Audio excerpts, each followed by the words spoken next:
instructions. You will hear a number of different recordings, and you will have to answer questions on what you hear. There will be time for you to read the instructions and questions, and you will have a chance to check your work. All the recordings will be played once only. The test is in 4 sections. Write all of your answers in the listening question booklet. At the end of the real test, you will be given 10 minutes to transfer your answers to an answer sheet. Now turn to Section 1. You are going to listen to a conversation between 2 people, a customer and a representative of a company which rents cars. First, you have some time to look at questions 1 to 6.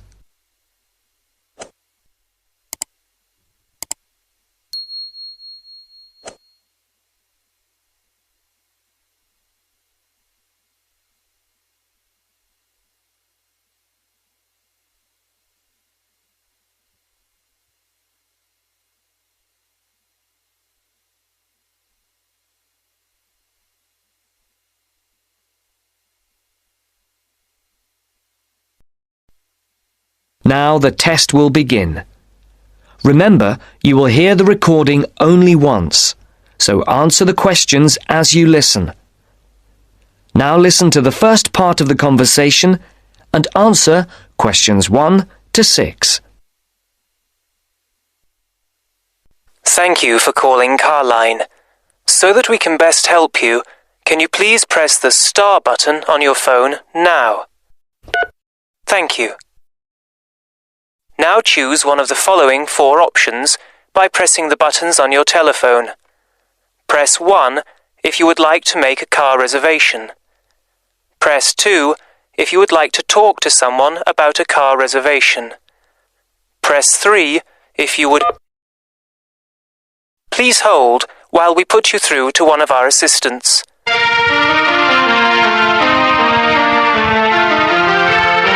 Good morning, Melanie speaking. How can I help you? My name is Mr. Maxine, and I booked a car several days ago to be picked up from Heathrow Airport in London, and I'd like to change the booking. I see. Have you got a reference? Yes, I have it here somewhere on a piece of paper. Here it is. It's A for Alpha, C for Charlie, F for Foxtrot, Y for... Yeah. Yes. The number 15, 15, A for Alpha, and G for Go. Let's see. Can I just check that? ACFY 15AG. Yes. Mr. John Maxine. Yes, that's it. Okay, so how can I help you? I booked a car for 3 days from this Friday at 6 p.m. to Monday at 6 p.m. Yes, a manual. I'd like to change it for a larger car and an automatic rather than a manual. And I'd also like to book it for 5 rather than 3 days. Okay, let's have a look. We have an estate which is automatic. Yes, that would be perfect. There is a difference in price, though. For the extra 2 days? Yes, but also for the size of the car. The estate is £15 more expensive per day than the saloon car you have already booked. Okay, and how much extra is it altogether then? That makes it an extra £165. It seems rather expensive. The last time I hired one, it wasn't so much. When was that? Several weeks ago. I see. Before the speakers continue their conversation, look at questions 7 to 10.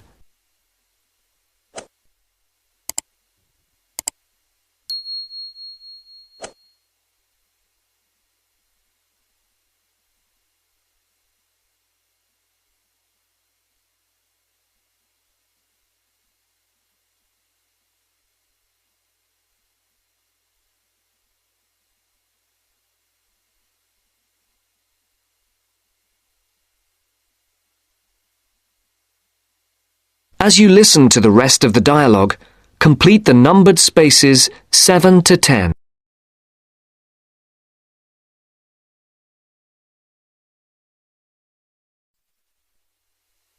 Well, it's basically because the rates change daily according to the cars available. The estate is the last automatic we have for hire for that period. We have a manual estate, which is cheaper, if that would help. No, it has to be an automatic. OK. Shall I debit your card for the extra £165? Is it possible for me to pay the extra in cash when I pick up the car at the airport? I'm afraid that isn't possible, as there are no facilities for handling cash at that time of the day. That seems odd. It's because the money can't be banked in the evening, and for security reasons, no cash is held on the premises. Okay, you can debit my card. You'll have to give the number to me again. Isn't it logged on the screen? For security reasons, it doesn't come up on the screen when we look at the booking. Any changes, and it has to be entered again. I see. It's 34459911. 3445 9911 4425 4425 7750. 7750. OK, that has now been authorised. Shall we send the receipt to your Park Vale address? Yes, number 40. Is there anything else I can help you with, Mr. Maxine? No, nothing else, thank you. Have a nice trip. Thank you. Goodbye. That is the end of part 1. You now have half a minute to check your answers.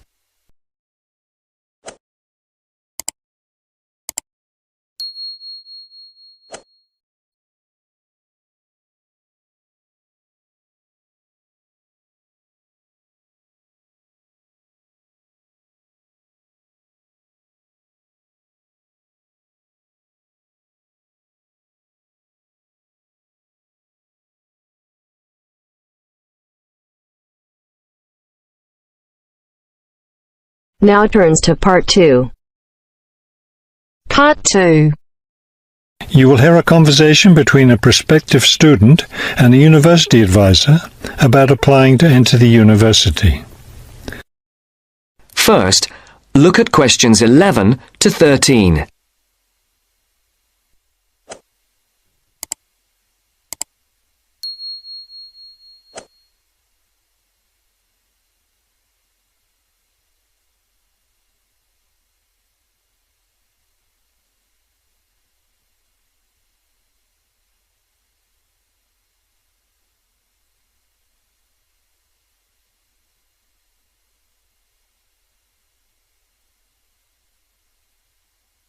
As you listen to the first part of the interview, answer questions 11 to 13.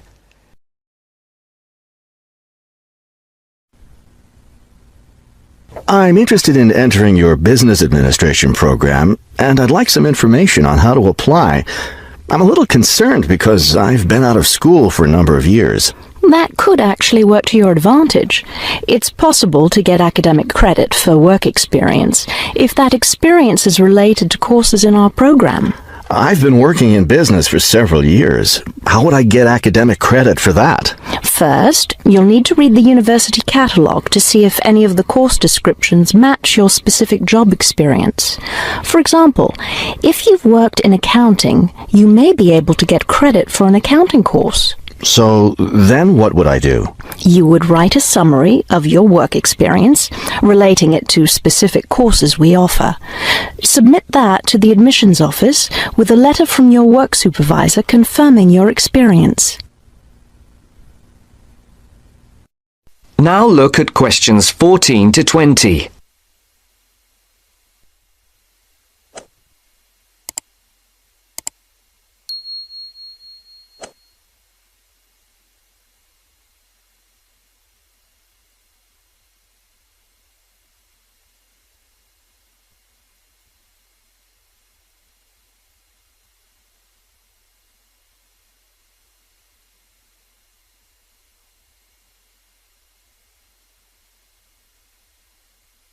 As the interview continues, Now listen carefully and answer questions 14 to 20. Would I submit those things at the same time that I apply for admission? That would be the best idea. Have you seen a copy of our university catalogue? Not the most recent one. I have a copy from last year. You'll need to look at the latest one. Unfortunately, I've run out of copies, but you can get one from the library for now, and I'll send you your own copy as soon as I have more available. Thank you. How does the admissions process work? Well, first you'll need to get an application for admission. Those are available in the admissions office. The application form contains all the instructions you'll need. That sounds simple enough. Of course, you'll need to make sure you meet all the admissions requirements. How can I know what those are? We have copies of the requirements lists for all university programs here in the counseling center. I'll give you one before you leave today. Will I need to get recommendations from my employer or former teachers? Oh, yes, you will. The recommendation forms are available in the admissions office. Now, I don't know if you'll also be applying for a part-time job through the university work-study program. I'm considering that. How can I find out what kinds of jobs are offered? You can access the job listings from the computers in the library. Are you planning to study full-time or part-time? I want to be a full-time student. Good. Then you'll qualify for the work-study program. Part-time students aren't eligible.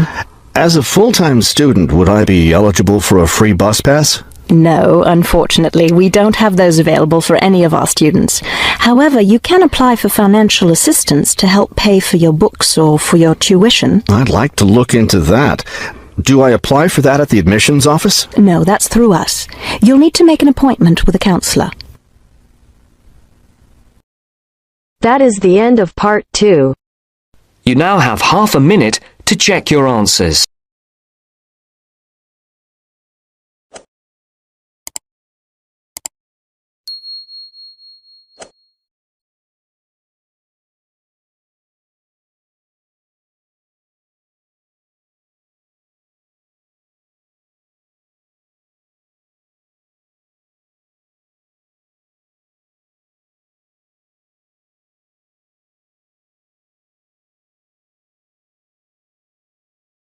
Now turns to part 3.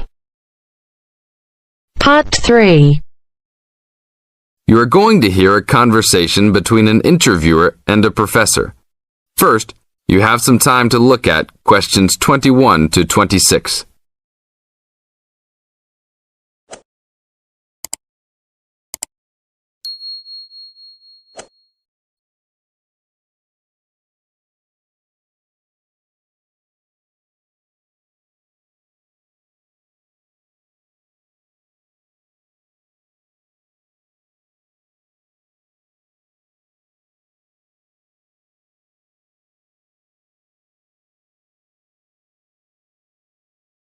Now listen to the tape and answer questions 21 to 26.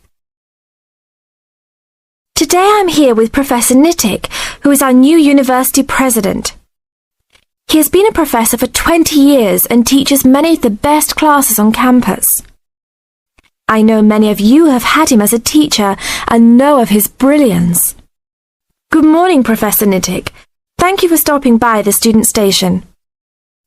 Thank you for having me here. It is always great to get to meet many of the students who are involved with our school. I haven't been here since 2 years ago. Yes, I remember at that time you were still teaching every semester. 2 years later, you're only teaching every once in a while. But it seems like you are still always busy. The administration world is just as busy as the teaching world for you. How do you stay in touch with the university, even with the change in your everyday duties? I try to stay in touch with what is popular with the university students. I usually spend time with as many students as I can. They usually give me insight into what the new concerns and beliefs are for the new generation. On top of that, I try to be as youthful as I can. I consider myself to be youthful, at least for my age. So I always have a good time and try to stay young. I try my best to not just be a teacher, but also participate in university life. Interesting. So, are you still doing lots of academic work, or are you mostly concentrating on administrative affairs? Well, I mostly do administrative affairs now, but that doesn't mean that I still don't have a very deep interest in academic matters. I often visit other campuses around the world and meet other professors in my field.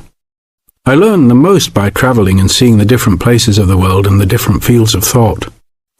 I even did a television programme last month in Manchester. Will you be on television any time soon then? Well, you can call the television station and see if I will be on television any time soon. Maybe I will be on the news report. I don't think it is really that significant, though. Oh, really? That sounds great. I will remember to look out for you. Let's move on. With all your busy travelling recently, how do you find time for your personal life? I try to keep my university life separate from my personal life. Sometimes it's hard to find time to just take my wife and 3 kids out for a family dinner, but usually we all manage to get together every few days. I'm taking a few weeks off next month to take my family down to South America, to Brazil for a few days. I can't wait to just sit on the beach. Wow, that sounds like a wonderful trip. Professor Nittick, could you tell the audience a little about what goes on in an average day of a university administrator? An average day? Oh, I don't think there is such thing as an average day for me. The last few weeks I've been travelling all the time. I can be in Los Angeles in the morning and in New York by the afternoon and back to Los Angeles by the evening. Sometimes I will spend the whole week at a new university, showing the new administrators the ins and outs of running a university. Sometimes I can spend the whole day in the office on the phone. So there really is no average day for me. I guess that is because I do so many different tasks. Sorry to let all the viewers down, but that is the plain truth. Now look at questions 27 to 30.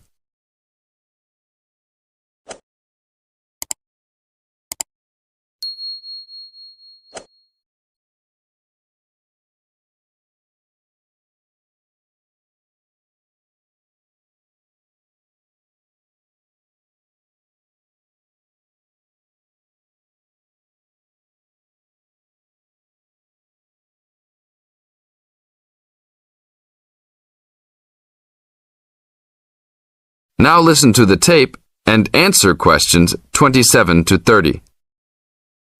Well, I guess I can sum it up for them. You are a busy man. That is probably a good description. So, are there any immediate plans for the coming few weeks? Well, I'm in Los Angeles for the next 2 days, and then I fly to Colorado to meet a new prospective professor for our university. I will be in Colorado for about a week. Then I go to Japan for the next 10 days to meet with our university branch in Japan about record sales there. After that, I return to Los Angeles for a week, just in time for the graduation of the class of 2001. There you have it, my next month's schedule. Thank you very much, Professor Nittick. I always enjoy having you on our show. We hope to have you back on our show next time. That is the end of part 3. You now have half a minute to check your answers.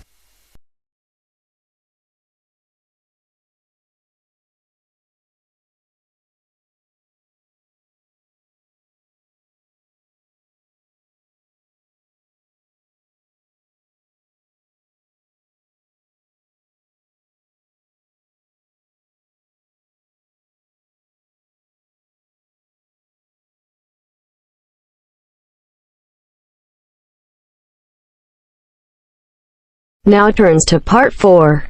Part 4. You are going to hear a talk on Canada. First, you have some time to look at questions 31 to 40.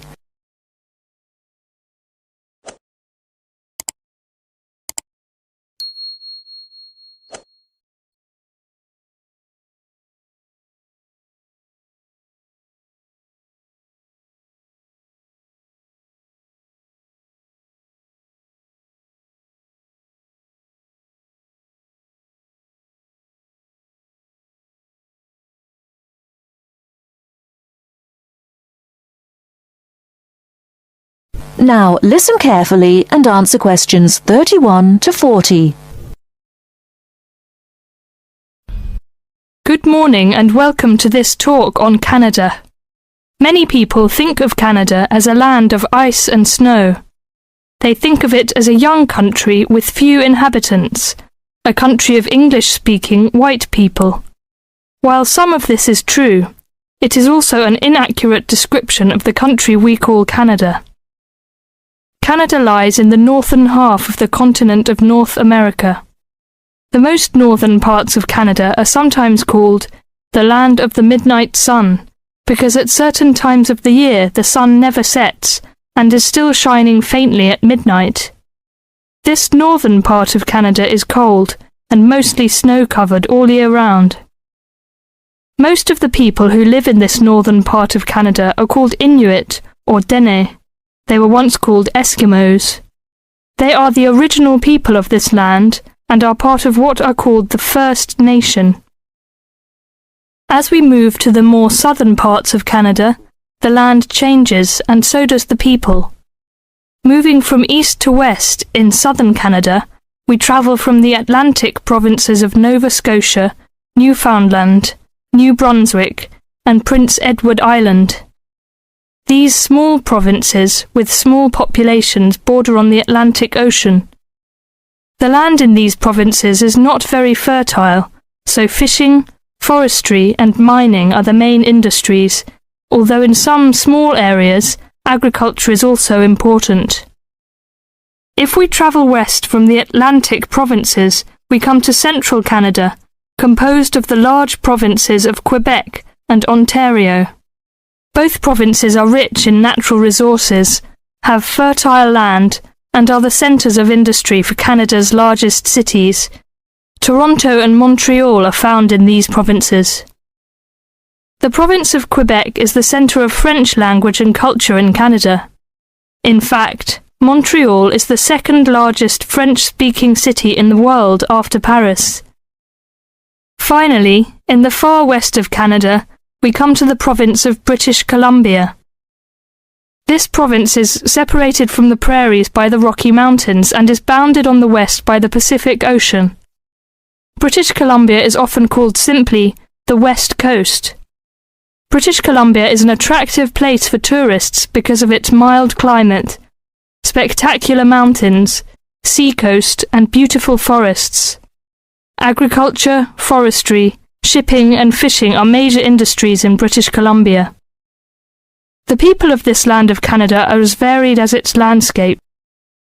The original settlers, those we call the people of the First Nations, came from Asia by crossing the Bering Strait from Siberia to Alaska. In their new environment, they developed many new languages and cultures. In the 16th century, the first Europeans arrived in eastern Canada. They came from Britain and France.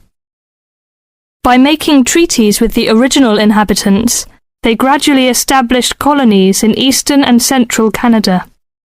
After a war with France, Britain took over the French colonies in Quebec and eastern Canada. By the end of the 18th century, all of Canada was under British rule. From this time until the present century, most of the immigrants to Canada were British, Scottish, and Irish. In this century, however, Canada has had an influence of settlers from all over the world. There are now hundreds of thousands of people from Asia, Africa, and South America who now call Canada their home. That is the end of part 4. You now have half a minute to check your answers.